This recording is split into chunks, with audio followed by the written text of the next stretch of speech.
Hello, hola Cori. Eh, Aquí está el video con las preguntas. Entonces vamos a contestarlas de un solo. Let me see. I have the questions right here. It says the first one. The first question is, what university do you go to and what are you studying? Okay. I am in Universidad Nacional de Costa Rica, la sede Heredia, Omar Dengo. Y yo estoy, bueno, prácticamente ya estudié la carrera de enseñanza del inglés para tercer y cuarto ciclos, es decir, en la secundaria, en high school. Y ahorita estoy en la licenciatura. It's not my master's, it's like a degree before, after bachelor and before the master's. Y luego, can you describe the major you're studying? Ok, la que estudié, ¿verdad? Sería enseñanza del inglés. And basically it's about the four different skills that you as future teacher you have to know. For example, listening, writing, reading, and speaking. Yes, we have four. And basically the first year you have to study humanities, different subjects related to culture, general culture, and also you have to take like one course that is divided in speaking, and then we have another part that is grammar, and then we have reading and writing. So basically the first year is the basic English structures, is the verb to be, all the tenses, the ones that are basic, like simple present, present continuous. We have future, past, simple past, all the structures. Then present perfect, past perfect. That's the first year, and the second year is more about pronunciation of vowels and consonants. And after that, we have to study also at CIDE, que es el Centro de Investigación en Docencia de Educación, que básicamente es sobre cómo ser un profesor, the pedagogy part, let's say in that way, la parte pedagógica. So also we have the responsibility to learn not only English as a language, but also how to teach different students, because that's the purpose. Luego, bueno, básicamente eso sería la carrera en sí. And luego, what was your level of English before you began studying at Universidad Nacional?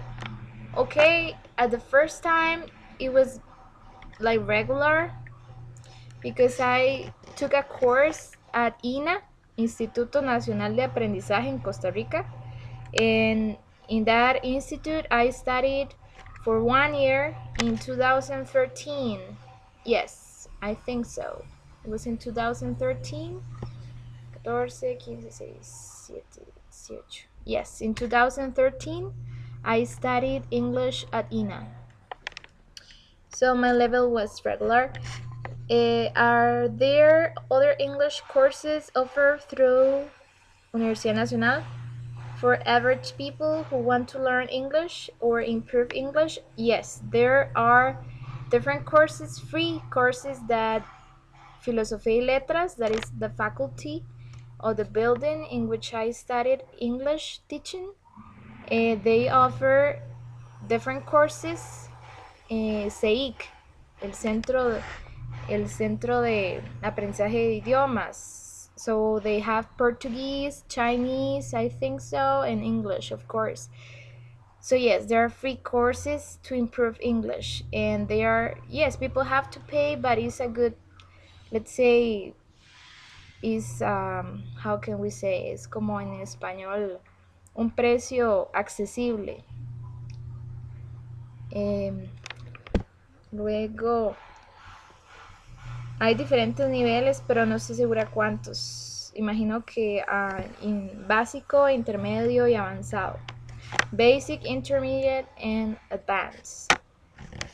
As a student who has completed the English teaching program at UNA, please comment on the teaching method. Okay, the methodology basically is to learn not only the basics from grammar of English, also we have to learn the pedagogical part, how to teach, how to be a teacher.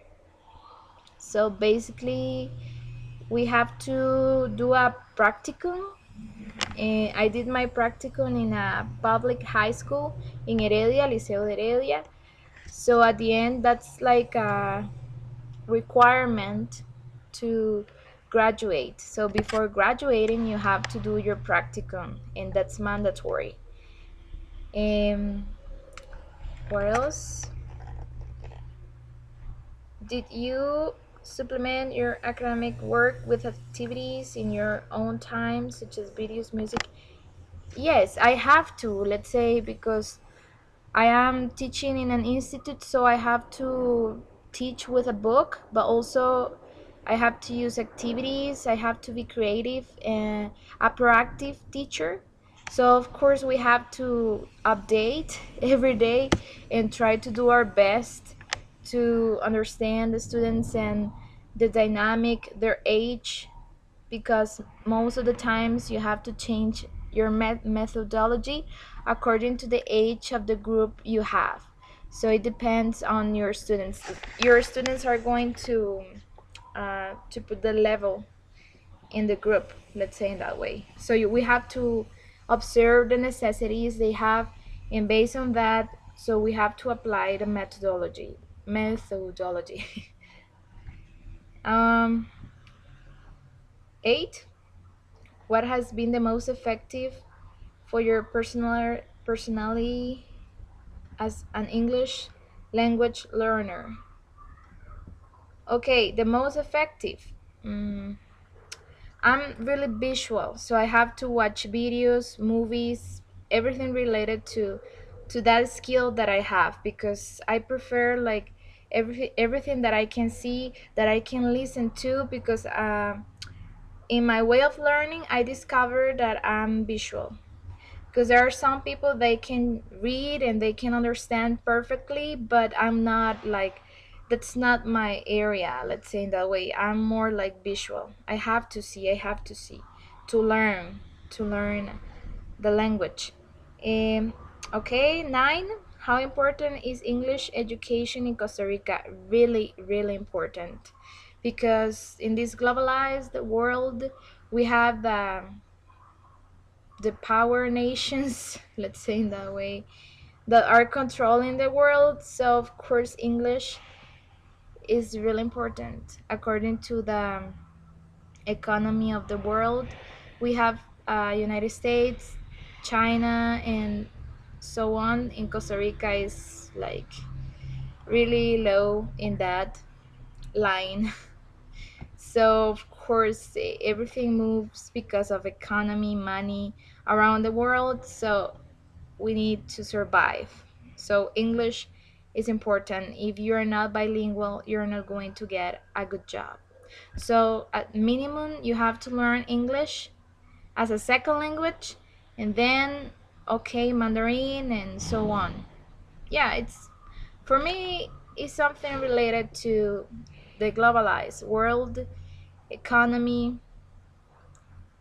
So it is really important English in Costa Rica.